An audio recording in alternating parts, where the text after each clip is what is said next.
கொஞ்ச நாளைக்கு முன்னாடி ஆதிக்கு பணம் தேவைப்பட்டுச்சுல. உயிர் சம்பந்தப்பட்ட பிரச்சனை சரி. அது இங்க வித்தியாசம் இல்ல சரியா? ஏதோ கம்பேர் பண்ணிட்டு இருக்க நீ. ராதிகா அவங்க ஹாஸ்பிடல் பில் கட்ட கூடாதா? பாட்டி பணம் கொடுக்கறேன்னு சொன்னாங்க. அங்கிள் என்ன பண்ணாலும் சரி. அங்கிளுக்கு என்ன பிரச்சனை? யார் வேணாலும் யாருக்காக வேணாலும் போய் நிக்கட்டும். அவ இந்த வீட்டுக்குள்ள நுழையறதையோ நாட்டமா பண்றதையோ என்னால அனுமதி. அக்கா நீ டென்ஷன் ஆகாத. கொஞ்சம் கூலா நாட்டி. பாட்டி நினைக்கிறது கண்டிப்பா நடக்காது.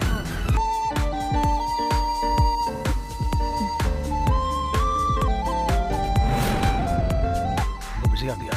புரியல. நான் சர்ஜரி நடந்து ஐசியூல இருந்து அதான் 10 நேரம் கழிச்சா இந்த விஷயம் தெரிஞ்சது சம்திங் நெஞ்சு வலி வந்தவனே. சாரி கோபி. உடனே பண்ண அப்படியே அனாதையா சாப்பிட போறோம்னு நினைச்சு அம்மாவுக்கு அத்தைக்கும் ஃபோன் பண்ணேன். ஃபோன் எடுக்க மாட்டான்னு நினைச்சேன். எடுத்தா ஃபோன் எடுத்து இனிமே என்னால பாத்துக்க முடியாது. டிஸ்சார்ஜ் ஆனதுக்காகடா. அவ முதல்ல வேண்டாம் தான் சொல்லுவா. அப்புறமா புரிஞ்சு பேசினா கண்டிப்பா அவன் கேட்பான். அவங்க மூலமா ஏதோ ஏதோ கத்து கொடுக்குதுன்னு சொல்லுவா.